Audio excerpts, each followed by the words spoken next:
नमस्कार, जय हिंद प्यारे साथियों। कैसे हैं आप सभी लोग। मैं आशा करता हूं आप सभी लोग अच्छे होंगे, स्वस्थ होंगे, मस्त होंगे, तंदुरुस्त होंगे और अच्छे से अपनी परीक्षाओं की तैयारी कर रहे होंगे। A very good evening to all of you. बहुत बहुत स्वागत है आप सभी लोगों का आपके अपने बिहार उत्कर्ष परिवार में। आशा करता हूं आप सभी लोग अच्छे हैं, स्वस्थ हैं, मस्त हैं, तंदुरुस्त हैं और अच्छे से अपनी परीक्षाओं की तैयारी कर रहे हैं। फटाफट से जल्दी से सेशन को लाइक और शेयर कर दीजिए, अपने हर एक दोस्त तक पहुँचाने का प्रयास कीजिए।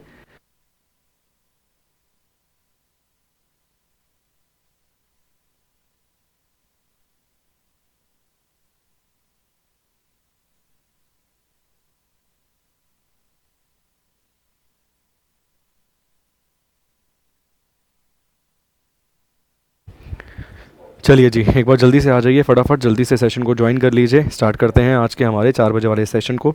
आज की भी जो ये क्लास है आपकी, वो विदाउट पोल होने वाली है। मैंने आपको बोला था कि एक आधी क्लास आपकी डिस्टर्ब होगी, उसके लिए मैं आपसे पहले ही माफ़ी चाहूँगा बिल्कुल। मगर हर एक विद्यार्थी क्लास को अटेंड कीजिएगा, सभी लोग अटेंड कीजिएगा, ताकि हर एक विद्यार्थी जो भी क्लास को डेली बेसिस पे ज्वाइन करता है उस तक ये क्लास पहुँच पाए। तो चलिए स्टार्ट करते हैं फटाफट से आज के हमारे सेशन को, जल्दी से हमारी क्लास को शुरू करते हैं।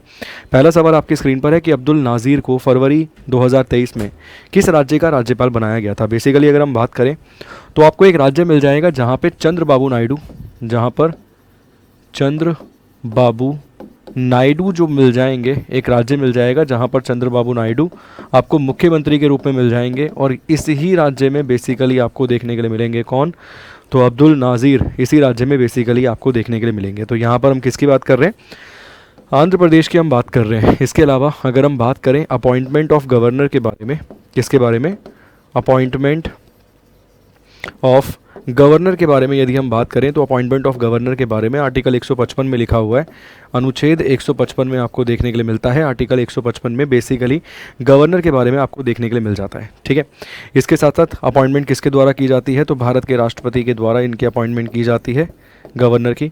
और शपथ की अगर हम बात करें तो शपथ का उल्लेख आपको मिल जाता है आर्टिकल 159 में, जो कि मेंशन या जो कि किसके द्वारा कराई जाती है, तो हाई कोर्ट के चीफ जस्टिस के द्वारा जो कि करवाई जाती है। किसके द्वारा, हाई कोर्ट के चीफ जस्टिस के द्वारा। तो सवाल का सही जवाब क्या रहेगा, आंध्र प्रदेश इस सवाल का सही जवाब रहेगा। ऑप्शन नंबर ए इस क्वेश्चन का सही आंसर है।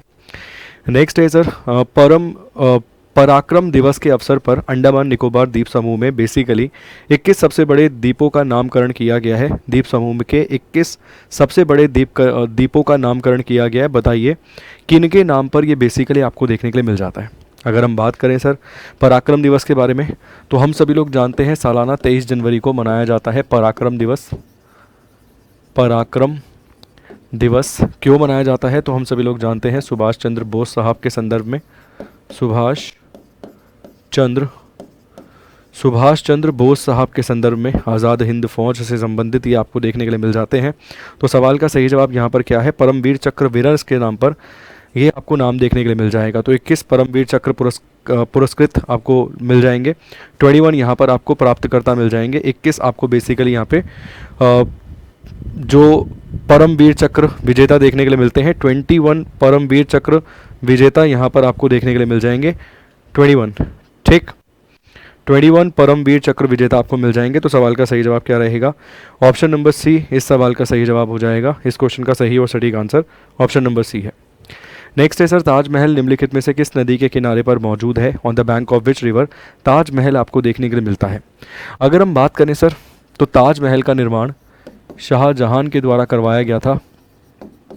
शाहजहां के द्वारा इसका निर्माण करवाया गया था अपनी बेगम मुमताज़ महल की याद में। किसकी याद में, मुमताज़ महल की याद में इसका निर्माण करवाया गया था। ये शाहजहां के 14वें बच्चे को जन्म देते हुए 14वें बच्चे को जन्म देते हुए इसकी मृत्यु हो गई थी। मुराद बख्श बेसिकली जिसे हम जानते हैं मुराद बख्श के नाम से। इसका निर्माण जो है वो शुरू हुआ था 1632 के अंदर, 1632 के अंदर इसका निर्माण शुरू हुआ था और लगभग 20 सालों के अंदर ये बनकर तैयार हुआ था। ठीक है, साथ साथ कहा जाता है कि जिन्होंने इसका निर्माण किया उनके हाथों को काट दिया गया मजदूरों के। तो ये किस नदी के किनारे पर है, ये यमुना नदी के किनारे पर मौजूद है। और कहाँ मौजूद है, तो आगरा के अंदर। और आगरा का निर्माण करवाया गया था सिकंदर लोधी के द्वारा। किसके द्वारा, सिकंदर लोधी के द्वारा।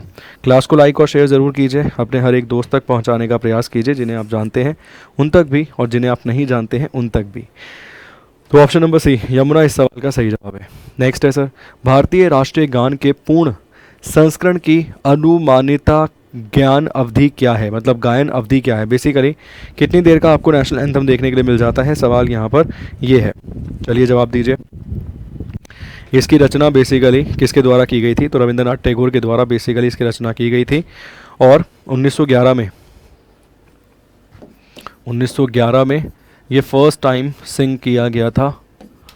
फर्स्ट टाइम सिंग यहाँ पर अगर हम देखें तो ये आपको देखने के लिए मिलता है। और अगर हम यहाँ पर देख रहे हैं राष्ट्रीय गान के बारे में, ठीक, भारत का राष्ट्रीय गान बेसिकली ये रविंद्रनाथ टैगोर के द्वारा आपको देखने के लिए मिल जाएगा। सवाल का सही जवाब क्या है, 52 सेकंड 52 सेकंड इस सवाल का सही जवाब है। ठीक, क्या है सवाल का सही जवाब, तो 52 सेकंड यहाँ पर बेसिकली इस सवाल का सही जवाब आपको देखने के लिए मिल जाएगा। भारत भाग्य विधाता से बेसिकली इसे लिया गया है, जो रविंद्रनाथ टैगोर की बंगाली भाषा में एक मूल रचना बेसिकली देखने के लिए मिलती है। साथ के साथ 24 जनवरी 1950 को इसे नेशनल एंथम के रूप में स्वीकार किया गया था। कब, 24 जनवरी 1950 को नेशनल एंथम के रूप में इसे स्वीकार किया गया था। ठीक, चलिए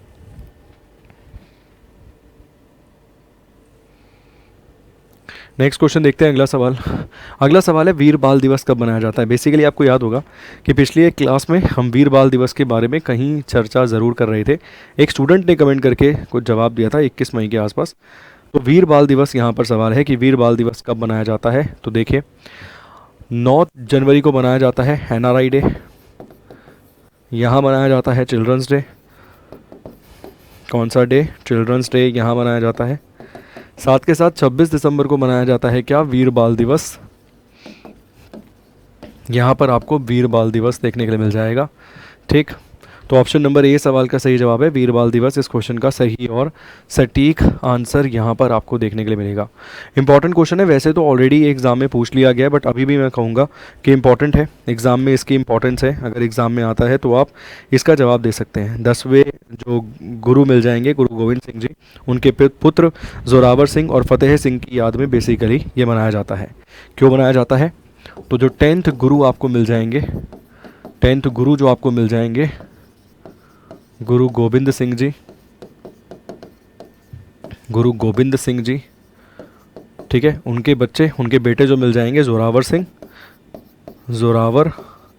सिंह और फतेह, बाबा फतेह, ठीक है, इनकी याद में बेसिकली इस दिवस को मनाने का ऐलान किया गया था भारत सरकार के द्वारा।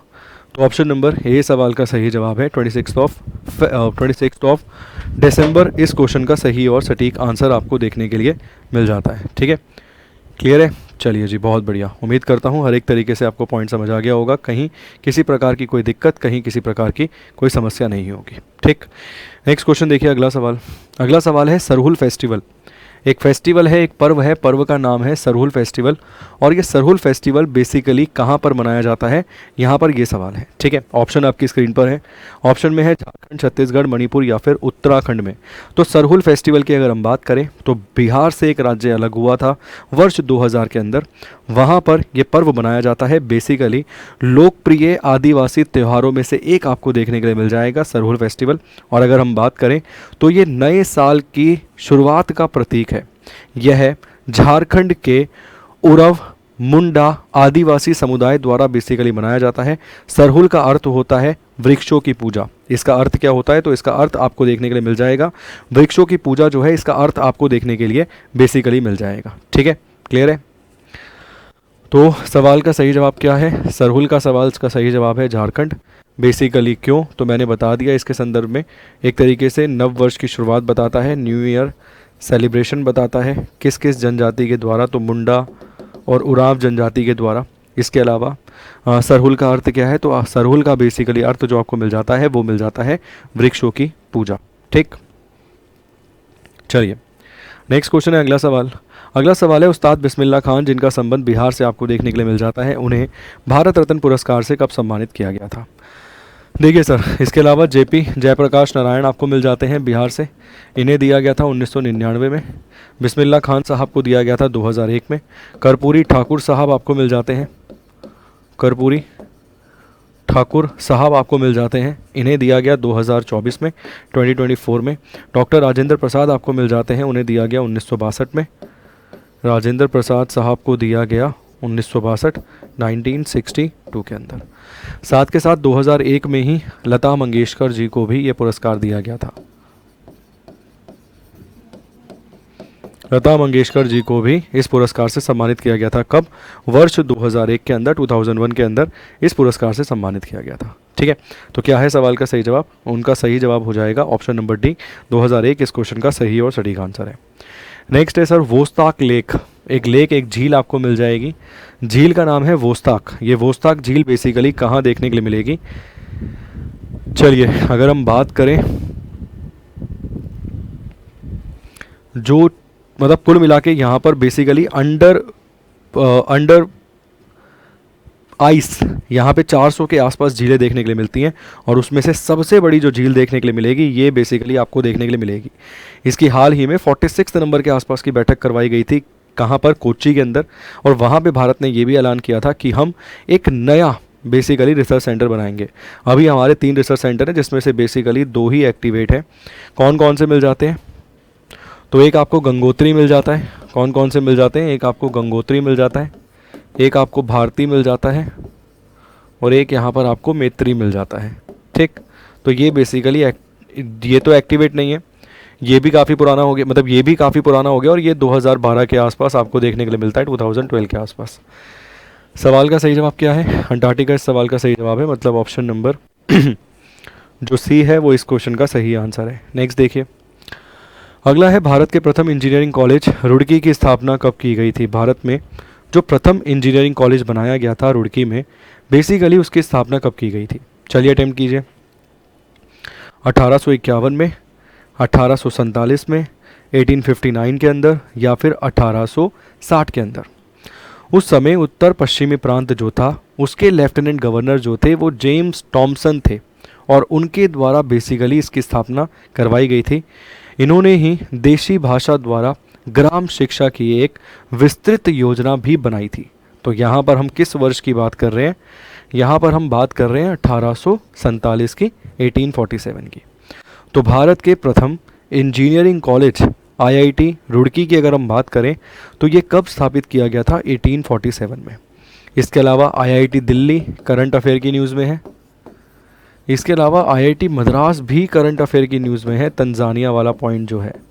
ठीक, आईआईटी मद्रास भी करंट अफेयर की न्यूज़ में है, तंजानिया वाले पॉइंट को लेकर। ठीक, क्लियर है? सवाल का सही जवाब क्या है? 1847, 1847 इस सवाल का सही और सटीक जवाब आपको देखने के लिए मिल जाएगा।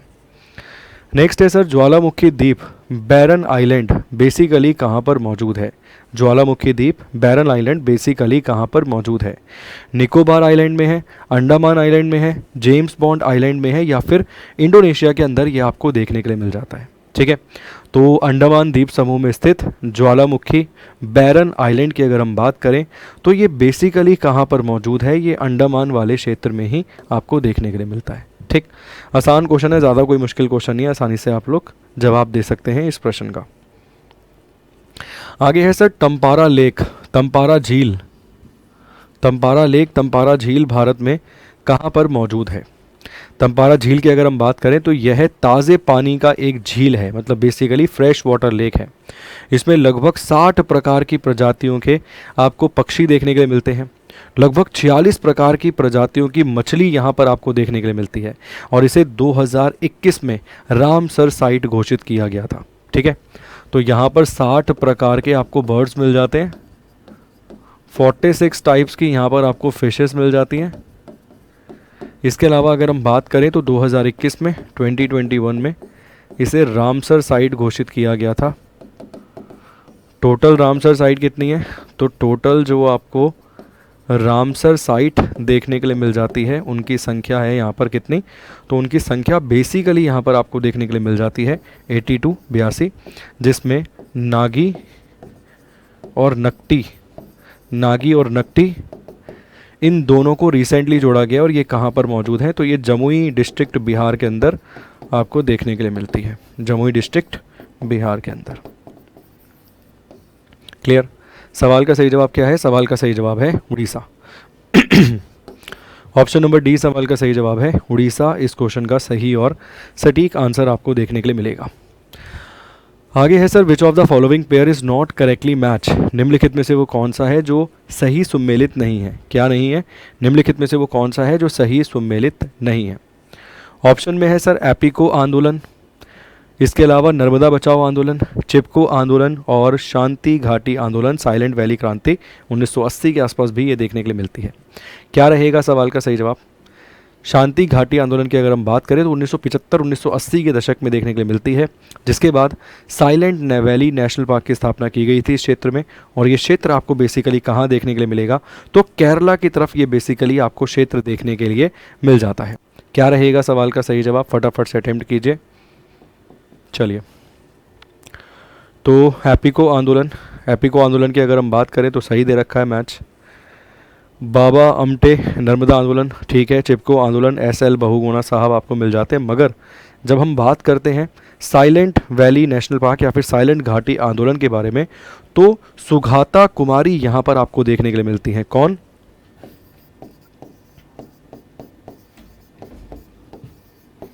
सुगाता कुमारी यहाँ पर आपको देखने के लिए मिलती हैं। तो अरुंधति रॉय नहीं, सुगाता कुमारी। तो सवाल का सही जवाब क्या है, ऑप्शन नंबर डी बेसिकली यहाँ पर सवाल का सही जवाब है। वो गलत मैच होता था, बाकी जो थे वो सही मैच होते थे एकदम, बाकी किसी में कोई कमी नहीं थी। नेक्स्ट क्वेश्चन है, अगला सवाल है, किस भारतीय व्यक्तित्व को ब्रिटेन से हाथी परिवार पर्यावरण पुरस्कार 2000 सम्मानित किया गया है। सवाल है, which Indian personality has been honoured with the Elephant Family Award 2023 from Britain. ठीक है, तो किसे ये पुरस्कार से सम्मानित किया गया है। सवाल आपके सामने आपकी स्क्रीन पर है। ऑप्शन में है सरिता राय, ऑप्शन में है सुप्रिया सिंह, ऑप्शन में है कृतिक गोंजाल्विस, ठीक है ना, कृतिकी गोंजाल्विस। तो करिए अटेम्प्ट, क्या होगा सवाल का सही जवाब। पुरस्कृत किया गया है, क्या रहेगा सवाल का सही जवाब, जल्दी अटेम्प्ट कीजिए एक बार। ऑप्शंस आपकी स्क्रीन पर हैं, कमेंट आपकी चल रही हैं मेरे सामने स्क्रीन पर, मेरा फोकस कमेंट पर है। मगर मैंने आपको पहले भी कहा कि थोड़ा सा मैं मतलब आज ये मान लीजिए कि आज लास्ट है, थोड़ा सा रैपिड फायर करने का प्रयास है। उसके बाद जो रेगुलर आपकी क्लासेस चलती हैं पोल के माध्यम से, उसी तरीके से क्लास वैसे ही दोबारा से कंटिन्यू करेंगे। थोड़ा सा पोल अभी काम नहीं कर रहा है ड्यू टू टेक्निकल इशू, आप ये मान सकते हैं, जिसके चलते मेरा फोकस है कि थोड़ा सा जल्दी 1-2 दिन, मतलब एक क्लास हो चुकी है ऑलरेडी आपकी, ये सेकंड क्लास है। तो इसके बाद बेसिकली जो रिदम वाली रूटीन वाली क्लासेस हैं आपकी, वैसे ही दोबारा आपको देखने के लिए मिल जाएंगे। तो कृतिकी गोंजाल्विस इस सवाल का सही जवाब है, ऑप्शन नंबर सी इस क्वेश्चन का सही आंसर है। नेक्स्ट है, भारत के पक्षियों की स्थिति 2023 शीर्षक की रिपोर्ट किस संस्थान द्वारा प्रकाशित की गई है। The report title status of India's bird 2023 was release by which organisation. तो इस रिपोर्ट को निम्नलिखित में से किसके द्वारा प्रकाशित किया गया है। ऑप्शन में है भारतीय वन्यजीव संस्थान, wild life institute of India, geological survey of India या फिर सेंट्रल पॉल्यूशन कंट्रोल बोर्ड। निम्नलिखित में से किसके द्वारा यहाँ पर ये रिपोर्ट जारी की गई है।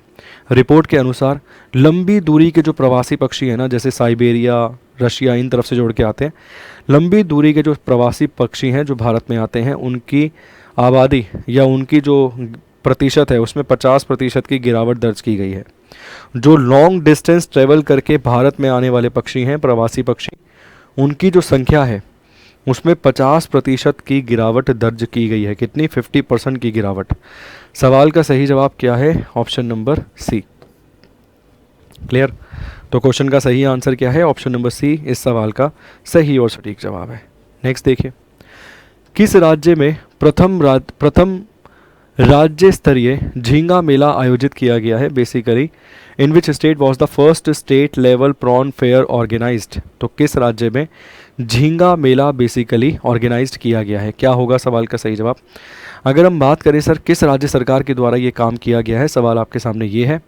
झींगा उत्पादन समुद्री और मीठे पानी दोनों के अंदर ही आपको देखने के लिए मिल जाता है। प्रधानमंत्री मत्स्य संपदा योजना के तहत ये आपको देखने के लिए मिल रहा है और योजना की शुरुआत 2021 में करवाई गई थी। प्रधानमंत्री मत्स्य संपदा योजना, ठीक है। और इस योजना की शुरुआत वर्ष 2021 में कराई गई थी, जैसे कि आप में से कुछ विद्यार्थी सही जवाब दे भी रहे हैं, पंजाब सरकार, ठीक है। तो ये कहाँ पर देखने के लिए मिलेगा, पंजाब में आपको देखने के लिए मिलेगा। इसके साथ साथ नीली क्रांति को बढ़ावा दिया जा रहा है, इसके चलते ब्लू रेवोल्यूशन को, मत्स्य योजना के तहत ब्लू रेवोल्यूशन को बढ़ावा देने का प्रयास है ठीक है, नीली क्रांति को बढ़ावा देने का प्रयास है इसके चलते। और 2025 तक ये योजना आपको चलती हुई नजर आएगी। कौन सी? प्रधानमंत्री मत्स्य संपदा योजना 2021 में लॉन्च हुई थी, 2025 तक ये योजना आपको चलती हुई नजर आएगी। आगे है जोहा। किस राज्य का एक भौगोलिक संकेत जीआई टैग है? जोहा बेसिकली ये किस राज्य से संबंधित आपको देखने के लिए मिल जाएगा? बताइए क्या रहेगा सवाल का सही जवाब। ऑप्शंस आपकी स्क्रीन पर हैं। एक प्रकार का क्या मिल जाएगा? तो ये जोहा जो है एक प्रकार का आपको राइस मिल जाएगा, एक प्रकार का बेसिकली आपको ये चावल मिल जाएगा। जैसे बिहार में वो कैटरीन चावल, कैटरीन राइस आपको देखने के लिए मिल जाता है, वैसे ही जोहा की अगर हम बात करें तो यह एक प्रकार का चावल आपको देखने के लिए मिल जाएगा, एक किस्म का आपको राइस देखने के लिए मिल जाएगा। और इसका संबंध किससे मिलेगा? तो असम से इसका संबंध आपको मिल जाएगा। जीआई टैग की अगर हम बात करें, सबसे पहले जीआई टैग दिया गया था दार्जिलिंग की टी को। इसके साथ साथ अगर हम बात करें जीआई टैग, तो बिहार में कुल मिला के कितने जीआई टैग वाली आइटम आपको मिल जाती हैं? तो बिहार में कुल मिला के 13 जीआई टैग वाली आइटम मिल जाती हैं, जिसमें मैंने कैटरीन चावल आपको बताया, इसके अलावा भैया भागलपुर की सिल्क आपको मिल जाती है, मधुबनी पेंटिंग आपको मिल जाती है, और भी कई सारी चीज़ें, मागी पान मिल जाता है, शाही लीची मिल जाती है, और भी वस्तुएं मिल जाती हैं। इसके साथ साथ रिसेंटली मैंने आपको पढ़ाया था वो मालदा मैंगो के बारे में, याद है? मालदा मैंगो को जीआई टैग दिया जा सकता है, बिहार सरकार ने भेजा है अपनी तरफ से। और इसके साथ साथ मैंने एक और चीज़ आपको बताई थी, मालदा मैंगो के साथ मैंने बताया था लिट्टी चोखा को भी भेजा गया है जीआई टैग के लिए। और अगर ये दो चीज़ों को जीआई टैग मिल गया तो कुल मिला के 15 के आसपास देखने के लिए मिलेंगी। ठीक है, एक चीज़ मैंने आपको और बताई थी, उस वस्तु का नाम बताइए। मैं बेसिकली दो चीज़ों को भेजा गया है, लिट्टी चोखा को भी रखा गया है कि भेजेंगे, बट मालदा मैंगो के साथ मैंने एक और चीज़ आपको बताई थी जीआई टैग के लिए, जिसे बिहार सरकार ने अपनी तरफ से आगे भेजा है। फटाफट से कमेंट कर दीजिए उसका नाम क्या होगा उस वस्तु का। तो सवाल का सही जवाब असम है। ऑप्शन नंबर ए इस क्वेश्चन का सही और सटीक आंसर है। आगे है उत्तर प्रदेश के किस भूभाग को अलग करके उत्तराखंड का गठन किया गया था? बेसिकली हम सभी लोग जानते हैं कि वर्ष 2000 में उत्तर प्रदेश से अलग होकर उत्तराखंड आपको देखने के लिए मिलता है। और सवाल यहाँ पर यह है कि उत्तराखंड को जब बेसिकली बनाया गया तो किस भूभाग को अलग किया गया था उत्तर प्रदेश के? ठीक है, क्या रहेगा सवाल का सही जवाब? बेसिकली ये 9 नवंबर 2000 के आसपास मिल जाता है बना हुआ। Mountain region, plain region, plateau region, या फिर नन ऑफ द अबव? क्या होगा इस सवाल का सही जवाब? ऑप्शंस आपकी स्क्रीन पर हैं। Option number A, option number B, option number C, या फिर ऑप्शन नंबर डी। तो देखिए अगर तुक्का भी मारना पड़ता है ना इस क्वेश्चन में, तो आप समझ सकते हैं वो तुक्का भी उत्तराखंड में आपको माउंटेन्स देखने के लिए मिलते हैं, तो पर्वतीय क्षेत्र। कौन सा क्षेत्र? पर्वतीय क्षेत्र। तो वर्ष 2000 में 9 नवंबर 2000 के आसपास इसका निर्माण हुआ था। पहले इसका नाम उत्तरांचल हुआ करता था। 1 जनवरी 2007 को इसका नाम उत्तराखंड किया गया। साथ के साथ अभी पुष्कर सिंह धामी यहाँ के मुख्यमंत्री मिलते हैं। पुष्कर सिंह धामी आपको सीएम मिल जाते हैं, बेसिकली चीफ मिनिस्टर यहाँ पर अभी आपको देखने के लिए ये मिल जाते हैं। नेक्स्ट क्वेश्चन देखिए, कैमूर वन्य जीव अभयारण्य किस राज्य में स्थित है? भाई साहब ये तो बेसिकल है हमारे लिए, तब एकदम हलवा ही सवाल है। इसका जवाब तो आप आसानी से दे सकते हैं कि कैमूर वन्य जीव अभयारण्य बेसिकली आपको कहाँ पर देखने के लिए मिल सकता है। ठीक, ऑप्शन में है सर उत्तराखंड, उत्तर प्रदेश, केरल, या फिर गोवा में। कहाँ पर है? बेसिकली कहाँ पर मौजूद है? तो ये मिर्ज़ापुर ज़िले में मौजूद है। और मिर्ज़ापुर ज़िला कौन सा है? तो उत्तर प्रदेश के मिर्ज़ापुर ज़िले में आपको देखने के लिए मिल जाएगा कैमूर वन्य जीव अभयारण्य। मतलब ऑप्शन नंबर बी सवाल का सही जवाब है, उत्तर प्रदेश इस क्वेश्चन का सही और सटीक आंसर है। नेक्स्ट देखिए फटाफट, भारत में जनगणना का कार्य किस मंत्रालय के अधीन होता है? बेसिकली सेंसस की यहाँ पर बात की जा रही है। इसके अलावा अगर हम बात करें ministry of statistic, ministry of census, ministry of family welfare, या फिर गृह मंत्री, होम मिनिस्ट्री के तहत, गृह मंत्रालय के तहत। और हम सभी लोग जानते हैं मोटा भाई को एक बार फिर से गृह मंत्रालय दिया गया है, अमित शाह जी को एक बार फिर से भारत का गृह मंत्री बनाया गया है। तो इस सवाल का सही जवाब क्या है? ऑप्शन नंबर डी, गृह मंत्री जो आपको मिल जाते हैं मिनिस्ट्री ऑफ होम अफेयर्स संभालते हुए, उनका नाम है अमित शाह। चलिए नेक्स्ट क्वेश्चन देखिए, हैदराबाद में स्थित स्टैचू ऑफ इक्वलिटी की प्रतिमा किस भगवान को समर्पित है? Statue of Equality located in Hyderabad is dedicated to which god? Basically ये किस भगवान को डेडिकेटेड आपको मिल जाती है। वर्ष 2022 में इसे इनॉग्रेट किया गया था भारत के प्रधानमंत्री नरेंद्र मोदी जी के द्वारा हैदराबाद के अंदर। 11वीं सदी के एक संत आपको मिल जाते हैं बेसिकली, जिनका नाम आपको मिल जाता है रामानुजाचार्य। उनकी याद में ये प्रतिमा बनवाई गई थी। इसकी जो ऊंचाई है 216 फीट आपको इसकी ऊंचाई मिल जाती है। इसमें सोना, चांदी, तांबल, पीतल और जिंक जैसी चीज़ें जो हैं वो शामिल देखने के लिए मिलती हैं। ठीक है, क्लियर है जी। इसके अलावा कितनी ऊंची है, तो 216 फीट ऊंची ये मिल जाती है। 2022 में इसे इनॉग्रेट किया गया था, inaugurated by PM Modi ji के द्वारा इसे इनॉग्रेट किया गया था। इसके साथ साथ अगर हम बात करें तो इसमें गोल्ड, सिल्वर, ठीक है, मतलब बेसिकली पंच धातु देखने के लिए मिलती है। कौन कौन सी? गोल्ड, सिल्वर, पीतल, इसके अलावा तांबा, ठीक, पीतल, तांबा, ठीक है। इसके अलावा और क्या मिल जाता है, तो यहाँ पर आपको जिंक भी देखने के लिए मिल जाता है। ठीक, तांबा और इसके साथ साथ आपको यहाँ पर जिंक भी देखने के लिए मिल जाता है। तो ये पंच धातु मिल जाती है। ठीक है जी। 11वीं शताब्दी के एक आपको संत मिल जाएंगे, संत रामानुजाचार्य, 11th सेंचुरी, 11वीं शताब्दी, 11th सेंचुरी, 11वीं शताब्दी से संबंधित। क्लियर है जी। चलिए, बहुत बढ़िया। अगला सवाल देखिए, हिंद महासागर रिम एसोसिएशन का मुख्यालय कहाँ पर मौजूद है? ठीक, इंडियन ओशन रिम एसोसिएशन का हेडक्वार्टर बेसिकली आपको कहाँ देखने के लिए मिल जाएगा? सवाल यहाँ पर ये है। ठीक है, अगर हम बात करें, हिंद महासागर रिम एसोसिएशन एक अंतर सरकारी संगठन है जिसका उद्देश्य है कि हिंद महासागर की जो सीमा लगे हुए 23 सदस्य राज्य और 11 डायलॉग पार्टनर कंट्री बेसिकली यहाँ पर आपको देखने के लिए मिलती है, उनमें सतत विकास मतलब सस्टेनेबल डेवलपमेंट के लिए बेसिकली ये काम करता है। ठीक, और ये पूछ रहा है कि इसका हेडक्वार्टर कहाँ पर है। इंडियन ओशियन रिम एसोसिएशन का बेसिकली हेडक्वार्टर आपको कहाँ देखने के लिए मिल जाएगा, ये यहाँ पर सवाल है। इसके साथ साथ अगर हम बात करें तो इसका जो गठन किया गया था वो 1997 में किया गया था और इसका सचिवालय जो है वो मौजूद है मॉरिशियस में। प्रविंद जगन्नाथ यहाँ के आपको प्राइम मिनिस्टर मिल जाते हैं बेसिकली, और वो अकेलेगा आइलैंड जहाँ पर हमने एक हमारी हेल्प से, हमारी सहायता से एक एयरपोर्ट, एक एयर स्ट्रिप का निर्माण किया गया है। ठीक, स्थापना अगर आप देखेंगे तो इसकी स्थापना आपको मिल जाती है 1997 के अंदर। कब मिलती है इसकी स्थापना? तो इसकी स्थापना आपको मिल जाती है 1997 के अंदर। और वर्तमान में अगर आप देखेंगे तो इंडियन ओशियन रिम एसोसिएशन में कुल मिला के 23 सदस्य आपको मिल जाएंगे, 23 मेंबर्स आपको देखने के लिए मिल जाएंगे। ठीक है, क्लियर है। और इसकी जो 23वीं बैठक करवाई गई थी वो श्रीलंका की अध्यक्षता में करवाई गई थी, याद रखिएगा। ठीक, मेंबर्स कितने मिल जाएंगे इसमें? तो सदस्य यहाँ पर अभी आपको मिल जाएंगे इसमें 23 सदस्य, 23 मेंबर्स। चलिए नेक्स्ट देखिए सर, आगे है बिहार से मधुबनी पेंटिंग कला में पद्म श्री पुरस्कार 2024 के लिए किसे नामित किया गया था? Shanti Devi Paswan, Shivan Paswan, both of the above या फिर नन ऑफ द अबव। निम्नलिखित में से कौन आपको देखने के लिए मिल जाएगा?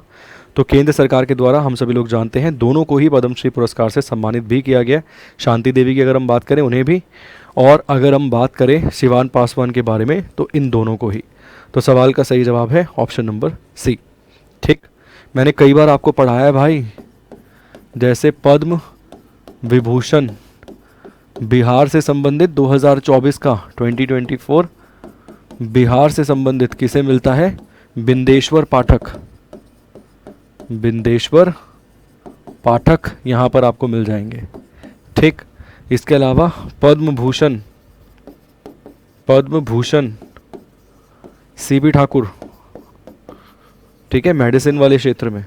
इसके अलावा वही राम के नाम से अशोक सीवान को शांति, राम के नाम से अशोक सीवान को शांति। ठीक है, ये शांति से शांति देवी, सिवान से सिवान पासवान, ये अशोक कुमार और राम कुमार जी, जिनका हाल ही में कुछ समय पहले निधन हुआ है, जो ध्रुपद म्यूजिक से बेसिकली संबंध रखते थे। ठीक, चलिए नेक्स्ट है, छठ पूजा का पवित्र पर्व कब मनाया जाता है? फाल्गु के मंथ में, फाल्गुन के मंथ में, माघ के मंथ में, कार्तिक के मंथ में, या फिर बेसिकली वैशाख के मंथ में? किस महीने में आप मनाते हैं इस पर्व को, इस फेस्टिवल को? चलिए जी फटाफट से कमेंट करके जवाब देने का प्रयास कीजिए। क्या रहेगा सवाल का सही जवाब? यह त्यौहार मुख्य रूप से बिहार, झारखंड, इन क्षेत्रों एवं उत्तर प्रदेश के अंदर बेसिकली मनाया जाता है। इवन अगर आप देखेंगे तो पूरे के पूरे भारतवर्ष में मनाया जाता है, मगर मेनली अगर आप देखेंगे तो बिहार, झारखंड और उत्तर प्रदेश के अंदर ये पर्व जो है वो अधिक संख्या में मनाया जाता है। ठीक, सूर्य भगवान की यहाँ पर हम पूजा करते हैं। कार्तिक माह के महीने में ये आपको देखने के लिए मिलता है। दिवाली के जस्ट 2 या 3 दिन बाद ये पर्व जो है बेसिकली मनाया जाता है। ठीक, मतलब दिवाली के सप्ताह के अंदर इस पर्व को मनाया जाता है। अगला सवाल है सर, निम्नलिखित में से कौन बिहार कोकिला के नाम से मशहूर है? निम्नलिखित में से वो कौन है जिन्हें बिहार कोकिला के नाम से जाना जाता है?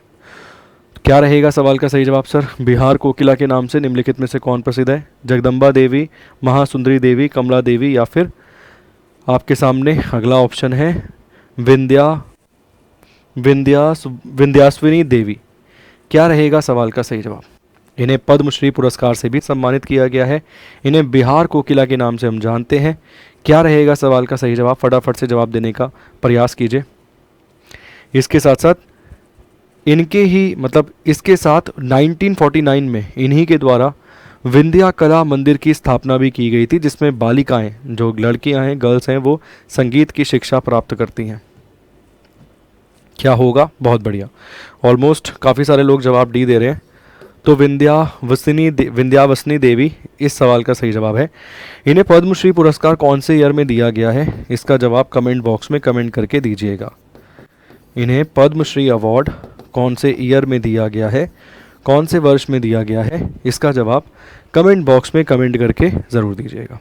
नेक्स्ट देखिए, आगे है मौर्य काल के विशाल कक्ष के अवशेष बिहार के किस स्थान पर मिले हैं? At which place in Bihar have the remains of huge chamber of Mauryan period have been founded? तो भाई ये कहाँ आपको देखने के लिए मिले हैं? सवाल यहाँ पर ये है, ऑप्शन में है सर आपके कुम्हर, रामपुरा, नालंदा, या फिर सासाराम के अंदर। क्या रहेगा सवाल का सही जवाब? तो इस सवाल का सही जवाब है सर कुम्हर। ऑप्शन नंबर ए सवाल का सही जवाब है। कुम्हर वाला क्षेत्र जो है इस सवाल का सही और सटीक जवाब आपको देखने के लिए मिल जाएगा। ठीक, इसके साथ साथ ये लास्ट क्वेश्चन था, ये होमवर्क के रूप में है। मध्यकाल में बिहार के प्रमुख फारसी शिक्षक केंद्र कौन से थे? Which was the major centre of Persian education in Bihar during the medieval period? मतलब मध्यकाल में बिहार के प्रमुख फारसी शिक्षा केंद्र कौन से थे? सवाल यहाँ पर ये पूछ रहा है, शिक्षा केंद्र कौन से थे? पटना, बिहार शरीफ, या फिर भागलपुर? इसका जवाब सर कमेंट बॉक्स में कमेंट करके दीजिएगा। ठीक है, बाकी हमारी रेगुलर जो क्लास है सुबह 10 बजे करंट अफेयर की आपको मिलती है। कल से आपकी जो ये क्लास होगी वो दोबारा पोल के माध्यम से ही होगी, क्योंकि पोल हमारा जो है अब काम करने लग गया है। मतलब नेक्स्ट क्लास से आपकी जो क्लास है वो पोल के माध्यम से ही आपको देखने के लिए मिलेगी। जाने से पहले क्लास को ज़रूर लाइक कीजिएगा, साथ के साथ क्लास को कंप्लीट होने के बाद भी शेयर कीजिएगा अपने दोस्तों के साथ, ताकि सभी विद्यार्थियों को सही मायने में 25 क्वेश्चन जो है बेहतर एकदम ज़बरदस्त 25 क्वेश्चन अटैम्प्ट करने का मौका मिले। साथ के साथ कमेंट बॉक्स में कमेंट करके ज़रूर बताइएगा कि आप में से किसके कितने नंबर बने, और साथ के साथ क्या कोई ऐसा विद्यार्थी है जिसके 25 में से 24 नंबर बने, तो प्लीज़ अपना नाम कमेंट बॉक्स में कमेंट करके बताइएगा। अब मिलते हैं नेक्स्ट क्लास में, तब तक के लिए बहुत बहुत शुक्रिया, धन्यवाद, bye bye, take care, God bless you.